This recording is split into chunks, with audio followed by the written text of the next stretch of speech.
नमस्कार दोस्तों, न्यू सक्षम क्लासेस के यूट्यूब चैनल एनवीएस एकेडमी पर आप सबका हार्दिक स्वागत करता हूं। पिछले वीडियो में अपन ने राजस्थान ज्योग्राफी में राजस्थान की सीमाओं के बारे में देखा था। आज अपन अध्ययन करेंगे एक नए टॉपिक के साथ, राजस्थान के भौतिक प्रदेश। ठीक है, भौतिक किसे कहते हैं? तो अपने भूगोल में या ज्योग्राफी में भौतिक का अर्थ होता है अपने स्थल मंडल पर स्थित पर्वत, पठार, मैदान, नदियां, झीलें, ये सब क्या कहलाते हैं? भौतिक। और इनका एक क्षेत्र विशेष क्या कहलाता है? प्रदेश। यानी कि दोनों मिलकर क्या हो गए? भौतिक प्रदेश। राजस्थान को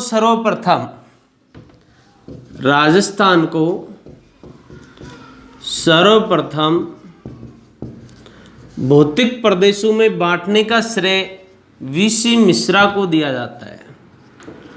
वीसी मिश्रा,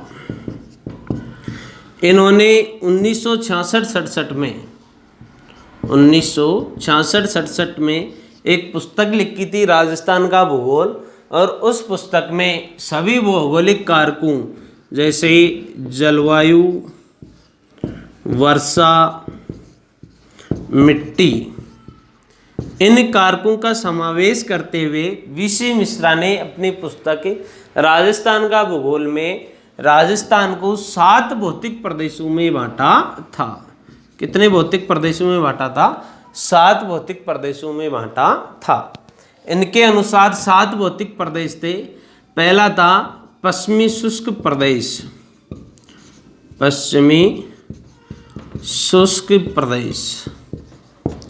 दूसरा था अर्ध शुष्क प्रदेश। तीसरा था नहरी क्षेत्र। चौथा था अरावली। पांचवा था पूर्वी कृषि प्रदेश।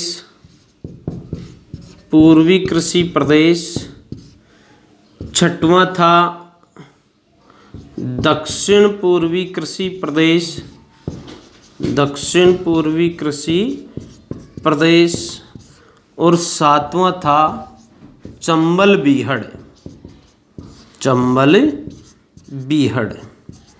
तो राजस्थान को सर्वप्रथम भौतिक विभागों में किसने बांटा था? वीसी मिश्रा ने 1966-67 में इन्होंने अपनी पुस्तक लिखी थी, राजस्थान का भूगोल। इनकी पुस्तक का क्या नाम है? राजस्थान का भूगोल। और इस पुस्तक में इन्होंने जलवायु, वर्षा, मिट्टी आदि भौगोलिक कारकों का समावेश करते हुए राजस्थान को 7 भौतिक प्रदेशों में बांटा था। पश्चिमी शुष्क प्रदेश, अर्ध शुष्क प्रदेश, नहरी क्षेत्र, अरावली, पूर्वी कृषि प्रदेश, दक्षिण पूर्वी कृषि प्रदेश और चंबल बीहड़। वीसी मिश्रा के पश्चात दूसरे भूगोलवेत्ता ए.के. सेन। इन्होंने जलवायु के आधार पर, इसके आधार पर, जलवायु के आधार पर राजस्थान को भौतिक प्रदेशों में बांटा था। इसके बाद में डॉक्टर रामलोचन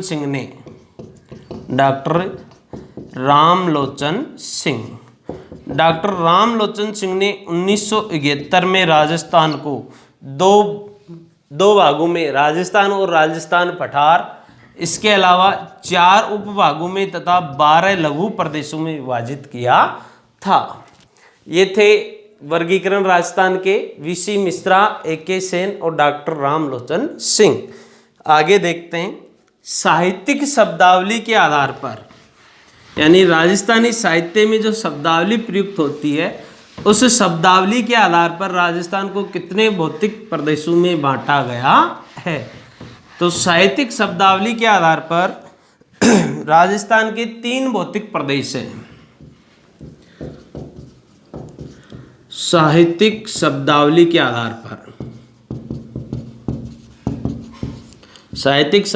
आधार पर 3 भौतिक प्रदेश हैं। एक तो है मरु, दूसरा है मेरु और तीसरा है माल। मरु, मेरु और माल 3 भौतिक प्रदेश हैं। मरु, मरु का मतलब है मरुस्थल, मरु का मतलब है मरुस्थल, और मरुस्थल के साथ साथ मैदानी प्रदेश। मेरु का मतलब है अरावली पर्वतमाला, अरावली पर्वतमाला, और माल का मतलब है पठारी प्रदेश, माल का मतलब है पठारी प्रदेश। तो राजस्थान की साहित्यिक शब्दावली के अनुसार राजस्थान को 3 भागों में बांटा गया है, मरु, मेरु और माल। मरु का मतलब है मरुस्थल और मैदानी प्रदेश, मेरु का मतलब है अरावली पर्वतमाला, और माल का मतलब है पठारी प्रदेश। इसके अलावा वर्तमान में जो अपन वर्गीकरण पढ़ते हैं उच्चावच के आधार पर, उच्चावच के आधार पर, उच्चावच यानी धरातल कहीं ऊंचा है कहीं नीचा है, ठीक है। तो उच्चावच, उच्चावच मुख्यतः 3 प्रकार का होता है, पर्वत, पठार और तीसरा है मैदान, ठीक है। पर्वत, धरातल से ऊपर उठा हुआ भूभाग जो ऊपर से शिखर नुमा हो, क्या कहलाता है? पर्वत। इसके अलावा वे पहाड़ियाँ या वे शिखर जिनकी ऊंचाई लगभग 2700 मीटर से अधिक हो, क्या कहलाते हैं? पर्वत कहलाते हैं। पठार, धरातल से ऊपर उठा हुआ भूभाग जो ऊपर से समतल हो। पर्वत कैसे होते हैं? शिखरनुमा, और पठार धरातल से ऊपर उठे हुए जो ऊपर से कैसे हो? समतल हो, क्या कहलाते हैं? पठार। इनकी धरातल से ऊंचाई लगभग 600 मीटर मानी जाती है। कितनी मानी जाती है? 600 मीटर। मैदान, वे भूभाग जो धरातल के समकक्ष हो, वे भूभाग जो धरातल के समकक्ष हो, क्या कहलाते हैं? मैदान। तो उच्चावच के आधार पर राजस्थान के 4 भौतिक प्रदेश हैं। उच्चावच 3 प्रकार का होता है, पर्वत, पठार और मैदान। पर्वत किसे कहेंगे? वे भूभाग जो धरातल से ऊपर उठे हुए हों और ऊपर से शिखर नुमा हो, क्या कहलाते हैं? पर्वत कहलाते हैं, या इनकी ऊंचाई लगभग 2700 मीटर से अधिक होती है। पठार, वे भूभाग जो धरातल से ऊपर उठे हुए हों और ऊपर से समतल हो, क्या कहलाते हैं? पठार। इनकी ऊंचाई लगभग 600 मीटर तक मानी जाती है। मैदान, जो धरातल के समकक्ष हो या 300 मीटर की ऊंचाई तक के भाग, 300 मीटर की ऊंचाई तक के भाग क्या कहलाते हैं? मैदान। तो इस उच्चावच के आधार पर राजस्थान के 4 भौतिक प्रदेश हैं। पहला है मरुस्थलीय प्रदेश या थार का रेगिस्तान, मरुस्थलीय प्रदेश। दूसरा है अरावली पर्वतमाला, अरावली पर्वतमाला। तीसरा है अपना पूर्वी मैदान, पूर्वी मैदान। और चौथा है अपना दक्षिण पूर्वी पठारी प्रदेश, दक्षिण पूर्वी पठारी प्रदेश। तो राजस्थान को उच्चावच के आधार पर 4 भौतिक प्रदेशों में डिवाइड किया गया है। अब इन भौतिक प्रदेशों में सबसे प्राचीन कौन सा है और सबसे नया कौन सा है? तो इन 4 भौतिक प्रदेशों में से राजस्थान का सबसे प्राचीन भौतिक विभाग, सबसे प्राचीन कौन सा है? अरावली पर्वतमाला। अरावली के बाद में सर्वाधिक प्राचीन है पठारी प्रदेश, दूसरे नंबर पर। तीसरे नंबर पर है मैदानी प्रदेश और चौथे नंबर पर है मरुस्थलीय प्रदेश। यानी कि राजस्थान का सबसे नवीनतम भौतिक विभाग कौन सा है? मरुस्थलीय प्रदेश। सबसे प्राचीन कौन सा है? अरावली पर्वतमाला। और अरावली के बाद में दूसरा प्राचीन कौन सा है? पठारी प्रदेश। ठीक है। अब ये भौतिक प्रदेश किस किस के अवशेष हैं और ये अवशेष कहाँ से आए? जैसे मरुस्थलीय प्रदेश और मैदानी प्रदेश, मरुस्थलीय प्रदेश और मैदानी प्रदेश दोनों टेथिस सागर के अवशेष हैं। किसके अवशेष हैं? टेथिस सागर के अवशेष हैं।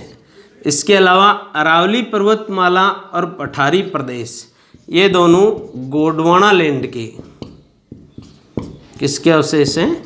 गोंडवाना लैंड के अवशेष हैं। तो ये गोंडवाना लैंड, 33 सागर, ये क्या थे? इन्हीं के ऊपर अभी एक छोटी सी चर्चा करते हैं।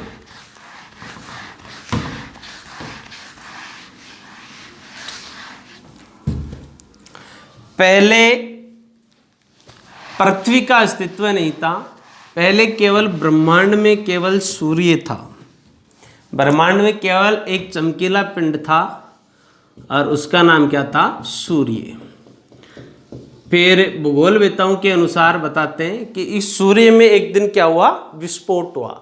विस्फोट के फलस्वरूप इससे कई गोल छल्ले अलग हुए जो अपने मूल छल्ले के चारों ओर परिक्रमा करने लग गए। इन्हीं में से पृथ्वी भी एक थी।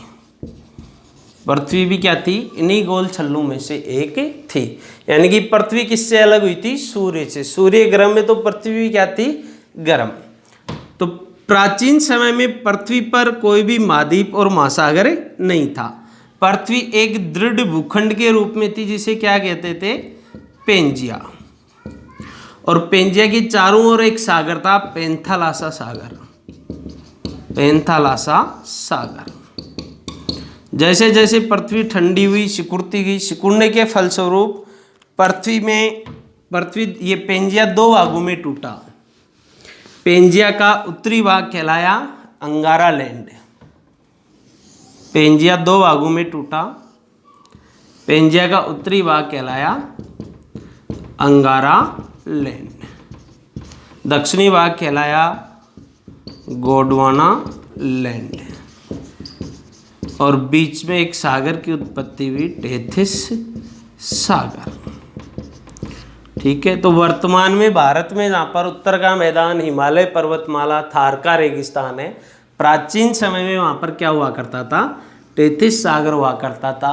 और राजस्थान का थार का रेगिस्तान है और पूर्वी मैदानी प्रदेश हैं, दोनों किसके अवशेष हैं? टेथिस सागर के। जबकि अरावली पर्वतमाला और पठारी प्रदेश किसका अवशेष है? गोंडवाना लैंड का अवशेष है। अगर वीडियो आपको पसंद आया हो तो लाइक करें, शेयर करें, कमेंट करें और अपने दोस्तों के साथ भी शेयर करें। बाकी का नेक्स्ट वीडियो में पढ़ें।